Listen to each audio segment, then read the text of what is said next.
to write and tell the story of one of the slaves. The slave that I was assigned to write was Celia Mabel. Now, her name is not Celia Mabel because she's Robert Mabel's family. But when you're a slave, you take on the last name of your master. So the story I'm going to share with you today is the story of Celia Mabel that I wrote. This is not her true story, even though I did look at the research. And I also had a chance to interview her great-grandson, who's probably about 75 today. But he did not give me permission to use her name, so in the book I refer to her as Celia Elliott. This is not her true story, but it is a story that could have happened to any slave. I wrote this story in English, then I translated it into the dialect. I'm going to read you from Dawn to Dusk, the story of Celia Elliott. Dear Lord, I just want to talk to you this morning and tell you something that's been weighing pretty heavy on my mind. But I don't want to ask you for nothing, because you've been so good to me that I don't even know what I'd ask you for, even if you told me that I could have anything that I wanted. Now, you know that you really is the onlyest friend that I have that I can talk to like this. Because the things that I want to say, I was afraid to let them come out of my mouth so as another living, breathing soul can hear. Now, Lord, you knows better than me that I be about 76 years old. At least that's what they tells me. Being born a slave and all, you pretty much have to take these word about these things. Now, I don't know much about freedom, except what I done heard the other slaves talking. But it sounds like it must be something mighty fine to have. But it looks like that the onlyest freedom that I's going to find is when I comes into my mansion in the sky. But before I go, I just want to discuss some earthly thoughts that's been burning in my head. Now, Lord, before I complain, I just want you to know that I is mighty powerful glad that you let Miss Lula Ann marry up to that Master Josie Bailey, because her daddy gave me to her like I was a chest of drawers for his wedding present. Then I come moving up here to this little place they call the Elliott House Plantation. And first of all, I must tell you, that Master Elliott, he's a strange cookie, even if I ever seen one.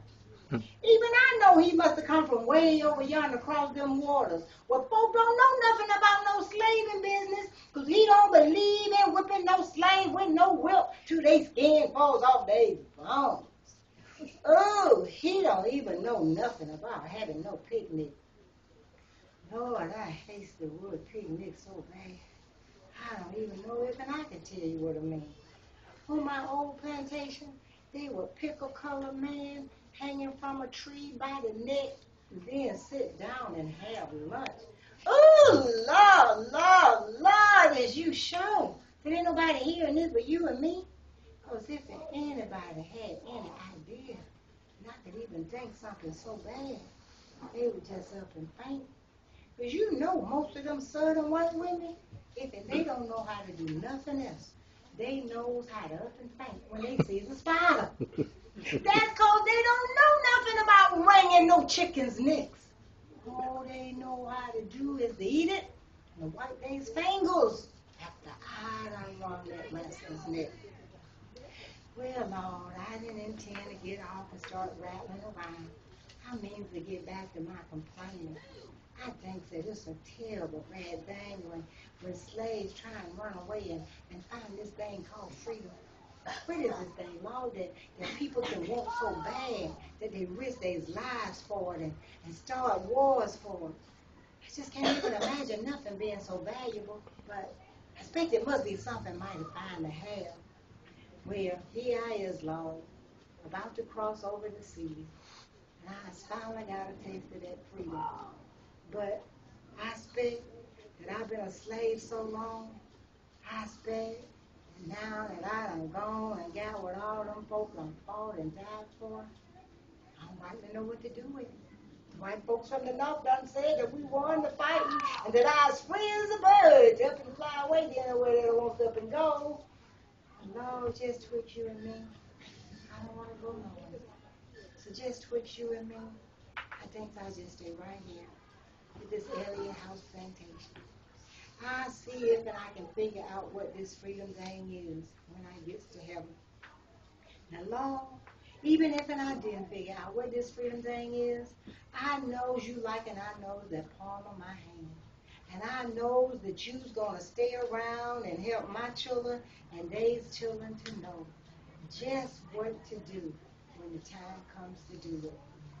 Lord, I'd like to ask you just one more favor before it goes, and that is that you'll keep a special pack of angels around my children and all the other colors now and in the future. Help them to realize what a special thing this freedom is. Help them to remember all the lives that went into getting this special thing called freedom. Give them the know-how to make the best of this newfound freedom. Because we know that all good and perfect gifts come from you. Good night, Lord. Now it's ready to travel from the dusk of this life to the dawn of a new day.